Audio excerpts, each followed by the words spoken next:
Hello everyone, কেমন আছো তোমরা সবাই? আশা করি সবাই খুব ভালো আছো। Welcome back to my channel and welcome back to my another mini blog. এই যা ভুলেই গেছিলাম, এটা কোনো মিনি ব্লগ নয়, এটা একটা মোটামুটি বড় ব্লগই শেয়ার করছি। আসলে রোজ ওই সেম ইন্ট্রো দিতে দিতে না একটা অভ্যাসে পরিণত হয়ে গেছে।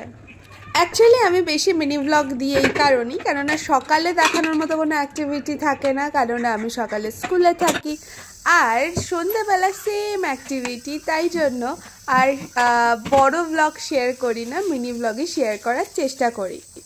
আর যেহেতু আমার উইন্টার ভ্যাকেশন পড়ে গেছে, এটা হলো second day of my winter vacation.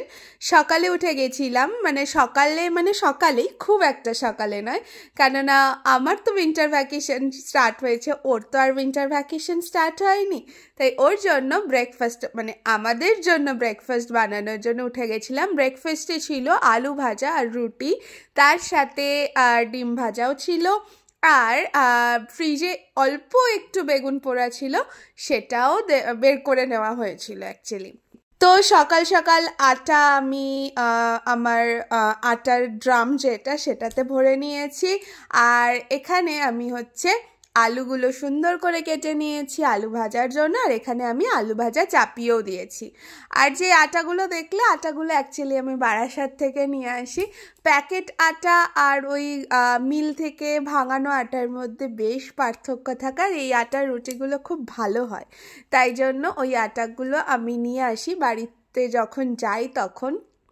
আর এখানে আমি প্রথমে আটা ঠাটা মেখে রেখে দিয়েছিলাম, আর এই টাইমে আমি আটাটা সুন্দর করে লেচি করে আটা বেলে রুটি বেলে রুটি করে নিয়েছি, আর তার সাথে ডিমও ভেজে নিলাম। তারপরে আমি এদিকে কিচেনটা ক্লিন করছিলাম, আর ও অলরেডি ব্রেকফাস্ট টেবিলে বসে গেছিলো, আর আমি ওর থেকেই একটুখানি খেয়েছি, কেননা আমি রুটি খাবো না, আমার জন্য অন্য কিছু আছে, আমি সেটা খাবো।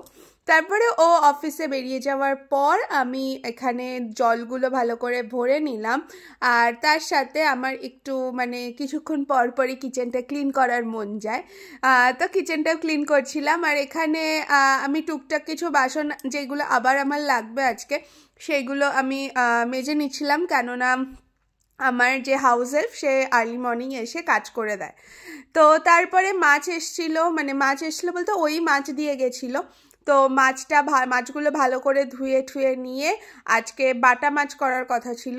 আর ওদিকে আমি সকাল সকাল ডালও ভিজিয়েছিলাম, রাত্রের তরকার জন্য আমি সকালেই করে রাখবো, একবার যখন রান্নাঘরে ঢুকেছি সব কাজ করেই বেরোতে হবে। আর ওদিকে আমি প্রিপারেশন নিচ্ছিলাম তরকা করার, অ্যাজ ওয়েল অ্যাজ মাছটাও যেহেতু আমি মাছটা নুন হলুদ মাখিয়ে রেখে দিয়েছিলাম, মাছটাও ভাজবো আর তেলটাও বসাবো। আর ওদিকে হচ্ছে ডালের প্রিপারেশন, মুসুর ডাল সিদ্ধ বসিয়ে দিয়েছিলাম, আর মুসুর ডাল করবো রাঁধুনি আর পেঁয়াজ ফোড়ন দিয়ে, যেটা আমাদের দুজনেরই খুবই ফেভারিট একটা ডাল। আর এদিকে আমি ডালটাও বসিয়ে দিয়েছি, ডালটা আর অ্যাজ ওয়েল অ্যাজ ডালের পাশে আমি কিন্তু মাছটাও করে নেব। আর মাঝখানে আবার কারেন্ট চলে গেছিলো, তো আমি ওই সর্ষে বাটতে পারছিলাম না, সর্ষে দিয়ে বাটা মাছ করব বলে। এই যে এখানে মাছ ভাজাও অলরেডি চাপিয়ে দিয়েছি। এই মাছের রেসিপির একটা ডেডিকেটেড ভিডিও আসছে, মিনি ব্লগ, অবশ্যই তোমরা চেক আউট করো। জানি না এখন তো এডিট করতে বসেছি, কোনটা আগে যাবে কোনটা পরে যাবে। আপাতত যদি মাছের রেসিপির ভিডিওটা আগে যায়, অবশ্যই তোমরা নিশ্চয়ই দেখে নেবে এতক্ষণে। তারপরে এদিকে আমি চালটাও ধুয়ে নিচ্ছি, কারণ আমি চালটাও ভাতটাও বসিয়ে দেবো। মোটামুটি আমার সব রান্নাই হয়ে গেছে, সব রান্নাই কমপ্লিট। এদিকে ভাতটা বসিয়ে আমি এবার আস্তে আস্তে আমার কিচেনটা ক্লিন করে নিচ্ছি। ওই যে বললাম কিছুক্ষণ পরপরই আমার কিচেন ক্লিন করতে হয়, আর এটা হচ্ছে ফাইনাল ক্লিনিং। তারপরে কালকে কিছু কমলালেবু আর নারকেলি কুল নিয়ে এসেছিলাম, এবার নারকেলি কুলটা খেতে খেতে ওই দুটোই ছিল আর কি। আর নারকেলি কুল নিয়ে এসে ওগুলো সব বাইরে বার করে রাখলাম, কালকে থেকে আর ঠিক করা হয়নি। তারপরে আমি বসেছিলাম আমার বাসনের র্যাকটা নিয়ে, কেননা বাসনের র্যাকটা বেশ কিছুদিন ধরে করে আমি একদমই ক্লিন করতে পারছিলাম না। আমার স্পুন যেখানে থাকে বা আমার যেই কুকিংয়ের সব হাতা খুন্তি এইসব যেগুলো যেখানে থাকে সেগুলো কোনো ক্লিনিং হচ্ছিল না। অ্যাজ ওয়েল এস আমার টিফিন বক্সগুলো যেখানে থাকে সেগুলোও ক্লিন করতে পারছিলাম না, জাস্ট এদিক ওদিক হয়ে ছড়িয়ে ছিটিয়ে পড়েছিল। আর আমার হাউস হেল্প যেটুখানি করে দিচ্ছিল ওইটুখানিকে সব কিছু ক্লিন করে এইটা হলো আমার আজকের সকালটা। সব কিছু ক্লিন করলাম, আজকে রান্নাঘরের দিকটা ক্লিন করেছি, কালকে অন্য দিক ক্লিন করবো। Okay bye, see you.